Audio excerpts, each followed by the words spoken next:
So ನಾನು ನಿಮ್ಗೆ ಎಷ್ಟು ಟೈಪ್ ಆಫ್ ವೇರಿಯೇಬಲ್ ಇದೆ, local variable, global variable, so ಆ ಥರ ವೇರಿಯೇಬಲ್ಸ್ ನಾನು ನಿಮ್ಗೆ ಊಪ್ಸ್ ಕಾನ್ಸೆಪ್ಟ್ ಅಲ್ಲಿ ಅಥವಾ ಫಂಕ್ಷನ್ಸ್ ಎಕ್ಸ್ಪ್ಲೈನ್ ಮಾಡ್ಬೇಕಾದ್ರೆ ನಾನು ನಿಮ್ಗೆ ತಿಳಿಸ್ತೇನೆ. ಈಗ ಕೇವಲ ನಾವು ವೇರಿಯೇಬಲ್ಸ್ ನ ಹೇಗೆ ಕ್ರಿಯೇಟ್ ಮಾಡೋದು ಯುನಿಕ್ಸ್ ಅಲ್ಲಿ ಅಂತ ನಾವು ತಿಳ್ಕೊಳ್ತಾ ಹೋಗೋಣ. ಸೊ ಮೊದಲನೇದಾಗಿ ವೇರಿಯೇಬಲ್ಸ್ ಅಂದ್ರೆ ಏನು? ಸೊ ವೇರಿಯೇಬಲ್ಸ್ ಅಂದ್ರೆ ಇನ್ಫಾರ್ಮೇಶನ್ ನ ಸ್ಟೋರ್ ಮಾಡ್ಲಿಕ್ಕೆ ಯೂಸ್ ಮಾಡುವಂತ ಜಾಗನೇ ವೇರಿಯೇಬಲ್ಸ್.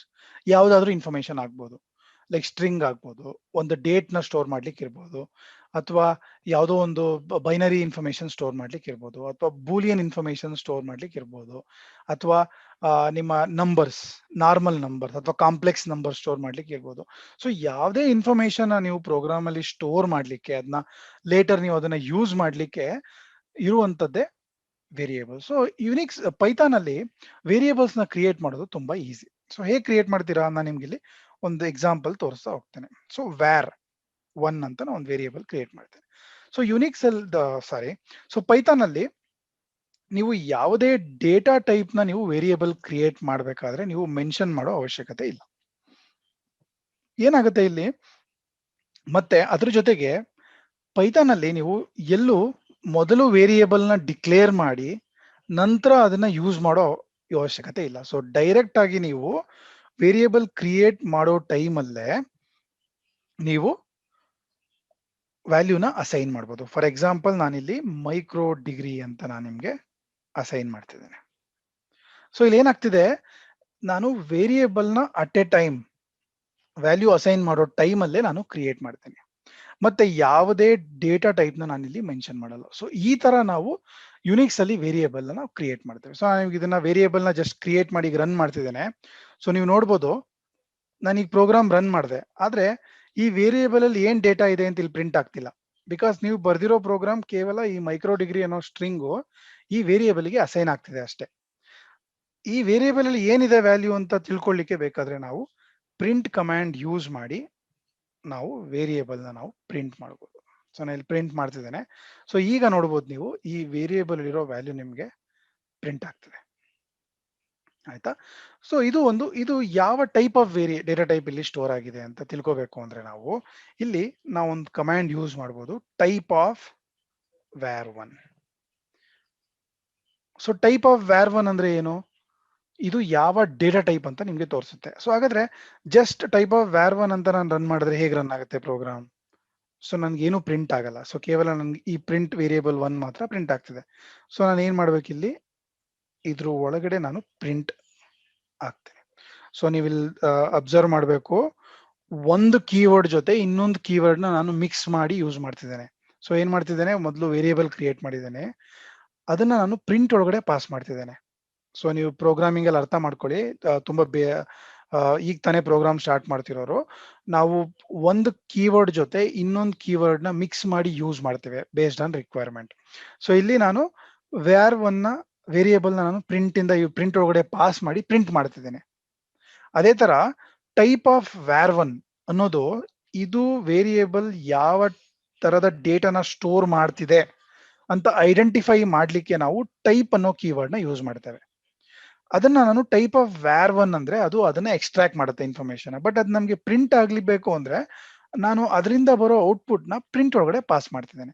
ಸೊ ಅವಾಗ ಏನಾಗುತ್ತೆ ನಿಮ್ಗೆ, ಅದು ನಮ್ಗೆ ಇಲ್ಲಿ ಡಿಸ್ಪ್ಲೇ ಮಾಡುತ್ತೆ. ನೀವು ಇಲ್ಲಿ ನೋಡ್ಬೋದು, ಕ್ಲಾಸ್ ಆಫ್ STR.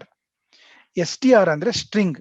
ಅದರ ಅರ್ಥ ಏನು, ನಿಮ್ಮ ವೇರಿಯೇಬಲ್ ಅಲ್ಲಿ ನೀವು ಸ್ಟೋರ್ ಮಾಡಿರುವಂತ ಡೇಟಾ ಒಂದು ಸ್ಟ್ರಿಂಗ್. ಈ ತರ ನಾವು ಯಾವ ಟೈಪ್ ಆಫ್ ಡೇಟಾ ಸ್ಟೋರ್ ಆಗಿದೆ ಅಂತ ನಾವು ಐಡೆಂಟಿಫೈ ಮಾಡ್ತೀವಿ. ಹಾಗಾದ್ರೆ ಯುನಿಕ್ಸ್ ಅಲ್ಲಿ ಒಂದು ಬ್ಯೂಟಿಫುಲ್ ಬಿಹೇವಿಯರ್ ಪೈಥಾನ್ ಅಲ್ಲಿ ಒಂದು ಬ್ಯೂಟಿಫುಲ್ ಬಿಹೇವಿಯರ್ ಏನಂದ್ರೆ, ನಾನು ಒಂದು ಸಲ ವೇರಿಯೇಬಲ್ ನ ಕ್ರಿಯೇಟ್ ಮಾಡಾದ್ಮೇಲೆ ನಾನು ಅದೇ ವೇರಿಯೇಬಲ್ಗೆ ಬೇರೆ ವ್ಯಾಲ್ಯೂನ ಹಾಕ್ಬೋದು ಅಥವಾ ಬೇರೆ ಟೈಪ್ ಆಫ್ ವ್ಯಾಲ್ಯೂನ ಹಾಕ್ಬೋದು. ಇದಕ್ಕೆ ನಾವು ಮ್ಯೂಟೇಬಲ್ ಆಬ್ಜೆಕ್ಟ್ಸ್ ಅಂತ ಕರಿತೀವಿ, ಅಂದ್ರೆ ಮ್ಯೂಟೇಬಲ್ ಟೈಪ್. ಅದರ ಅರ್ಥ ಏನು, ಮ್ಯೂಟೇಬಲ್ ಅಂದ್ರೆ ನಾನು ಇದನ್ನಲ್ಲಿ ಇಲ್ಲಿ ಮೆನ್ಷನ್ ಮಾಡ್ತೇನೆ. ಈ ಮ್ಯೂಟೇಬಲ್, ಇಮ್ಯೂಟೇಬಲ್ ಇದನ್ನ ನಾನು ಯಾಕೆ ಸ್ಟ್ರೆಸ್ ಮಾಡ್ತಿದ್ದೀನಿ ಅಂತ ನಿಮ್ಗೆ ಸ್ಲೋ ಗೊತ್ತಾಗ್ತಾ ಹೋಗುತ್ತೆ. ಸೊ ಮ್ಯೂಟೇಬಲ್ ಅಂದ್ರೆ ಏನು, ನಾನು ಇಲ್ಲಿ ಒಂದ್ ಸಲ ವೇರಿಯೇಬಲ್ ನ ಕ್ರಿಯೇಟ್ ಮಾಡಾದ್ಮೇಲೆ ನಾನು ಇಮಿಡಿಯೇಟ್ ಆಗಿ ಈ ವೇರಿಯೇಬಲ್ ನ ನಾನು ಬೇರೆ ವ್ಯಾಲ್ಯೂ ಅಸೈನ್ ಮಾಡ್ಬೋದು. ನೋಡಿ ನಾನು ನಿಮ್ಗೆ ತೋರಿಸ್ತಿದ್ದೀನಿ ಇಲ್ಲಿ, ಅದೇ ವೇರಿಯೇಬಲ್ ಗೆ ನಾನು ಬೇರೆ ವ್ಯಾಲ್ಯೂನ ಅಸೈನ್ ಮಾಡ್ತೀನಿ. ಫಾರ್ ಎಕ್ಸಾಂಪಲ್ ಮೈಕ್ರೋಡಿಗ್ರಿ 1 ಅಂತ ಅಸೈನ್ ಮಾಡ್ತಿದ್ದೀನಿ.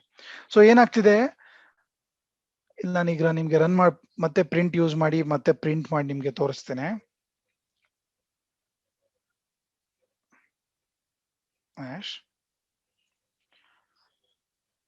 ನೀವು ಪ್ರಿಂಟ್ ಮಾಡಿ ತೋರಿಸ್ತಿದ್ದೇನೆ.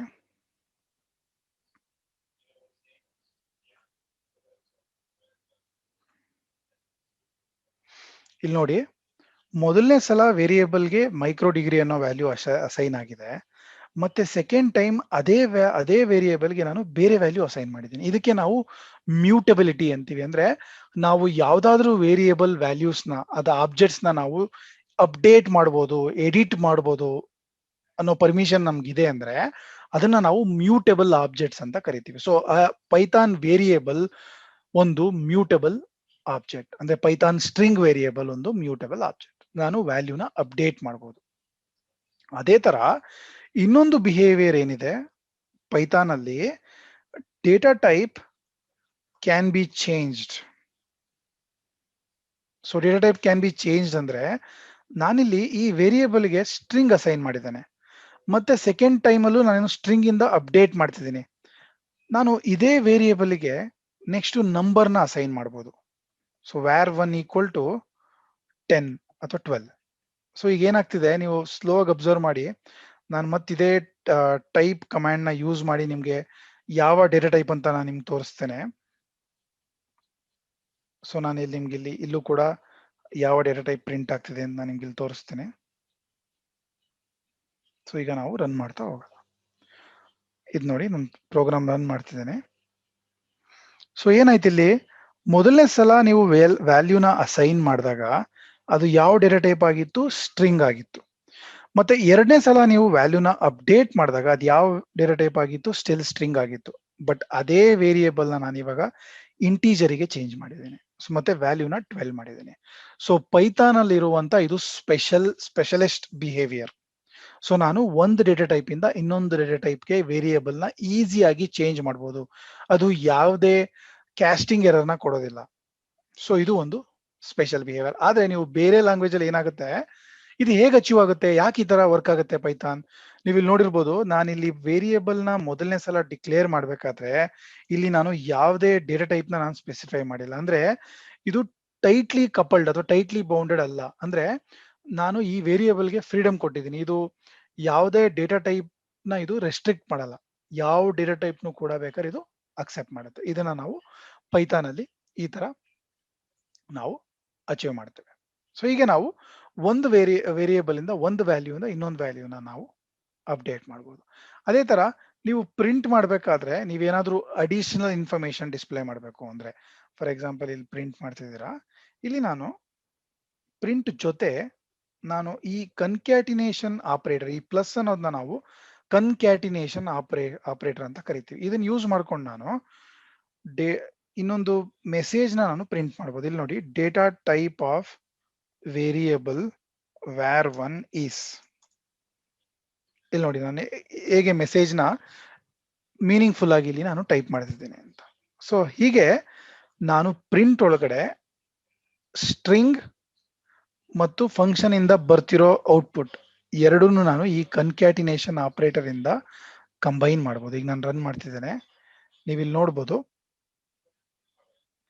ಸೊ ಇಲ್ಲಿ ಏನ್ ಎರರ್ ಬರ್ತಿದೆ, ಸೊ ಇದನ್ನ ನಾವು ಮೊದಲನೇದಾಗಿ ಇದು ಎರರ್ ನಾವು ನಿಮ್ಗೆ ಟೈಪ್ ಕ್ಯಾಸ್ಟಿಂಗ್ ಅಲ್ಲಿ ಎಕ್ಸ್ಪ್ಲೈನ್ ಮಾಡ್ತೀನಿ. ಬಟ್ ರೈಟ್ ನಾವು ನಾನು ಇದನ್ನ ಈ ಎರರ್ನ ನಾವು ಇಗ್ನೋರ್ ಮಾಡುವ. ನಾನು ನಿಮ್ಗೆ ನೆಕ್ಸ್ಟ್ ಟೈಪ್ ಕ್ಯಾಸ್ಟಿಂಗ್ ಎಕ್ಸ್ಪ್ಲೈನ್ ಮಾಡಬೇಕಾದ್ರೆ ನಾನು ನಿಮ್ಗೆ ತೋರಿಸ್ತೇನೆ.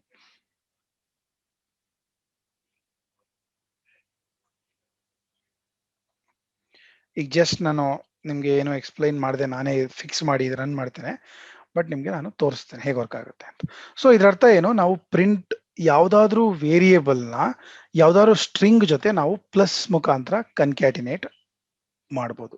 ಸೊ ಹೀಗೆ ಇದು ವರ್ಕ್ ಆಗುತ್ತೆ.